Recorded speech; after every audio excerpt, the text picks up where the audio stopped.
আজ আমরা অতীতের প্রতিশোধ নিতে পেরেছি। এই জঙ্গল আমরা স্বাধীন করেছি এবং আমরাই এখানে মিলেমিশে বসবাস করিব। কি বলো তোমরা? আমরা পরাজিত হয়েছি, কিন্তু তোদের শান্তিতে থাকতে দিব না।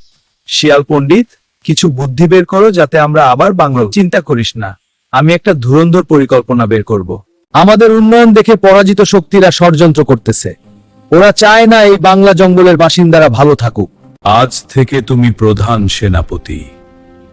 মাননীয় রাজা সাহেব, আপনার বিশ্বাসের মর্যাদা নিশ্চয় দিব। তোমরা কি নতুন সেনাপতির সাথে আমাকে গোপনে দেখা করাতে পারবো? আমি পারবো শিয়াল মামা। ঠিক আছে, খুব তাড়াতাড়ি করো কাজটা।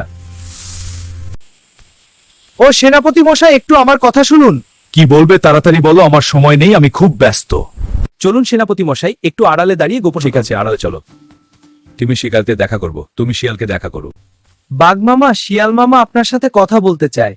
ঠিক আছে, তুমি শিয়ালকে বলো তার সাথে দেখা করব। কি বলবে তাড়াতাড়ি বলো, তোমার সাথে আমাকে কেউ দেখলে ঝামেলা আছে। আমরা তো যুদ্ধে হেরে এই জঙ্গলে কোনো ঠাস হয়ে আছি, আপনি কিছু একটা করেন। না, এটা করলে বিপদ আছে, এমনকি আমার প্রাণ চলে যেতে পারে। সিংহরাজা দিতে পারে, তখন সবার বিপদ হবে।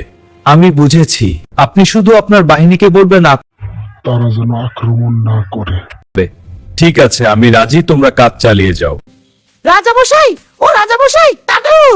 কি হয়েছে, এত ডাকাডাকি কেন? কি হয়েছে? বাহিরে ছোট ছোট পশু পাখিরা আন্দোলনের ডাক দিয়ে আছে। ঠিক আছে, আমাদের সেনাপতি বাঘ মশাইকে খবর দাও, এই আন্দোলনের জন্য সমাধান করে। ঠিক আছে, আমি সেনাপতিকে খবর পৌঁছে দিতে গেলাম। সেনাপতি মশাই, আমাদের রাজা আপনাকে বলছে ছোট ছোট পশু পাখির আন্দোলন সমাধান করতে। ঠিক আছে, তুমি যাও, আমি দেখছি।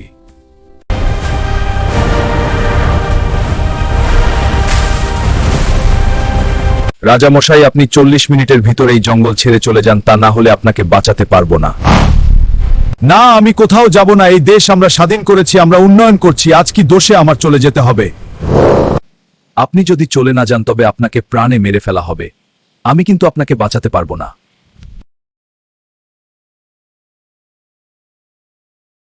এই জঙ্গলের জন্য এত কিছু করলাম, আজ এখানে আমার জায়গা নেই, সব অকৃতজ্ঞ। আজ আমরা অতীতের প্রতিশোধ নিতে পেরেছি।